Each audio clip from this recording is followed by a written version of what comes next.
Sebelum lanjut, subscribe, bunyikan loncengnya. Assalamualaikum warahmatullahi wabarakatuh. Kembali lagi dengan Kamalopang Group. Kali ini Kamalopang akan membahas ikan koi sebagai simbol cinta dan persahabatan, serta sebagai simbol keberuntungan. Langsung aja ya, check it out. Ikan koi terkenal sebagai ikan peliharaan karena warna-warninya yang cerah dan dianggap sebagai ikan pembawa keberuntungan, simbol cinta dan persahabatan.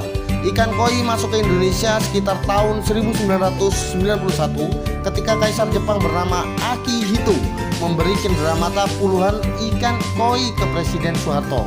Selain sebagai peliharaan, ikan koi juga bisa sebagai sumber penghasilan karena tingginya pangsa pasarnya dengan harga jual sampai jutaan rupiah. Bagi penghobi pemelihara ikan, tentu tidak asing lagi dengan jenis ikan koi. Ikan koi yang juga dikenal dengan sebutan karper tersebut memiliki nama ilmiah Cyprinus scarpio. Sudah banyak yang melihara, baik itu di rumah makan atau dijadikan hiasan untuk mempercantik tampilan rumah-rumah.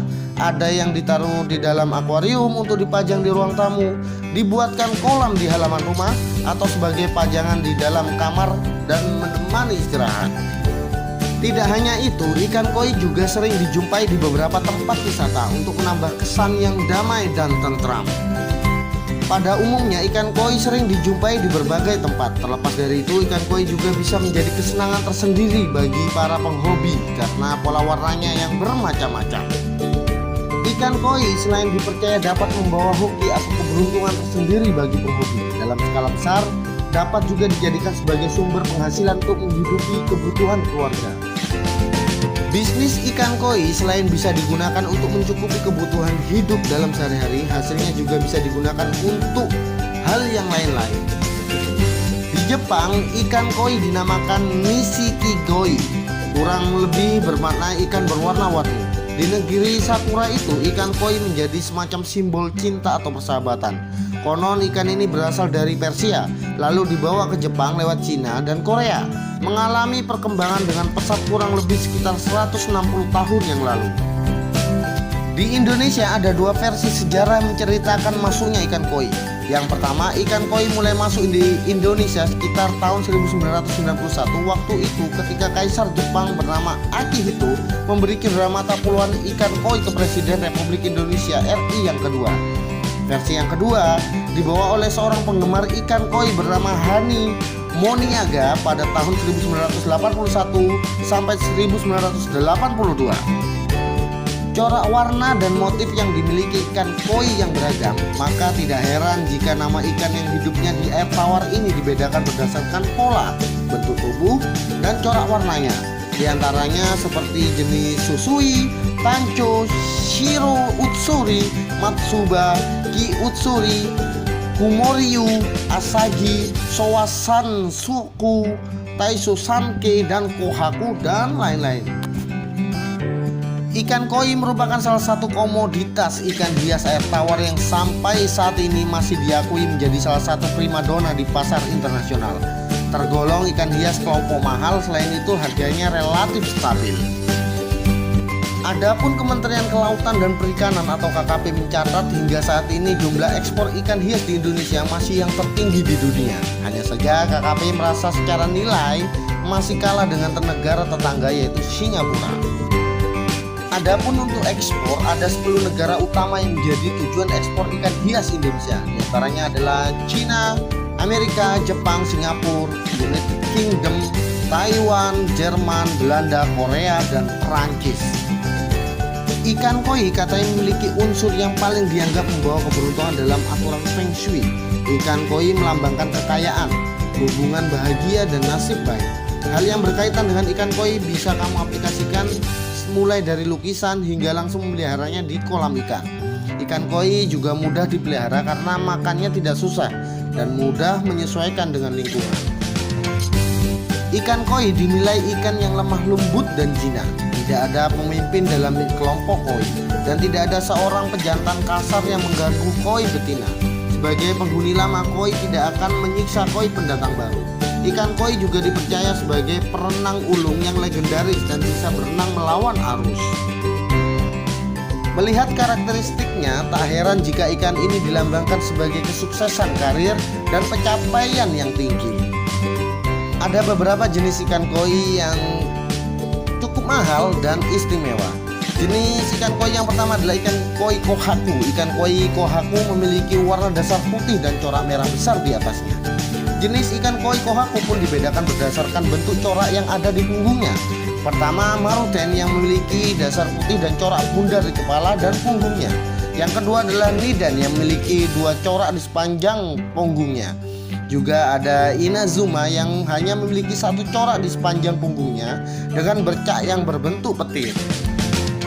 Namun banyak penggemar ikan koi yang merasa bahwa kohaku terlalu mirip dengan ikan mas. Tapi jangan salah dulu, di pasaran harganya berkisar 300.000 sampai 1 juta lah. Namun ikan kohaku ini pernah terjual seharga 1 miliar dalam ajang lelang ikan koi di Niigata pada tahun 2010 lalu. Dan ikan koi selanjutnya yang istimewa adalah ikan koi sanke. Merupakan salah satu jenis koi yang menarik perhatian.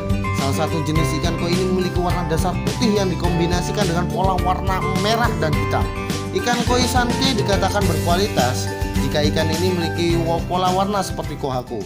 Namun terdapat warna pelengkap yaitu warna hitam.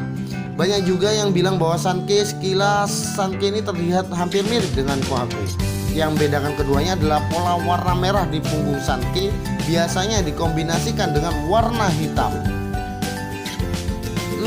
Namun jenis ikan koi sanke ini pernah terjual seharga 100 juta di pelelangan Jepang.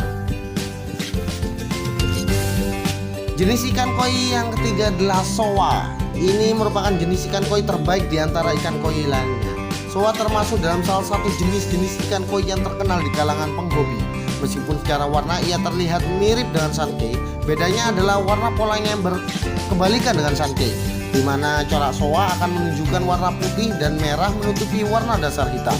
Selain itu, tidak seperti sanke, warna hitam pada soa juga bisa menutupi kepalanya. Menariknya lagi, pada beberapa jenis soa yang berkualitas tinggi, coraknya bisa terlihat seperti tanda petir. Bahkan tak jarang akan terlihat seperti berbentuk bunga. Yang tak kalah lebih membuat takjub lagi, jenis ikan soa ini pernah terjual seharga 2,1 miliar. Ikan koi dapat hidup di lingkungan apa saja, namun jangan lupa untuk rutin merawat agar tidak sering sakit sehingga menyebabkan kematian bagi ikan koi. Bersihkan kolam seperlunya dan jangan lupa untuk rutin memberi makan, sehingga apabila kamu sudah melakukan itu semua, maka kamu bisa menghasilkan ikan koi yang berkualitas baik.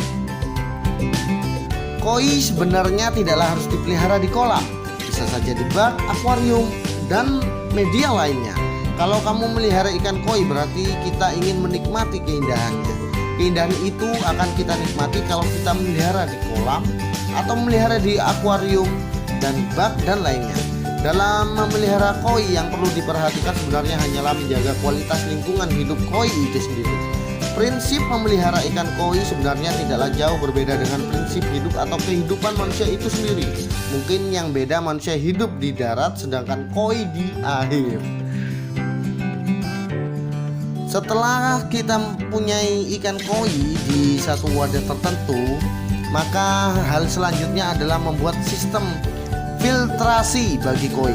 Sistem filtrasi diperlukan untuk menjaga habitat koi tetap sehat dan layak huni.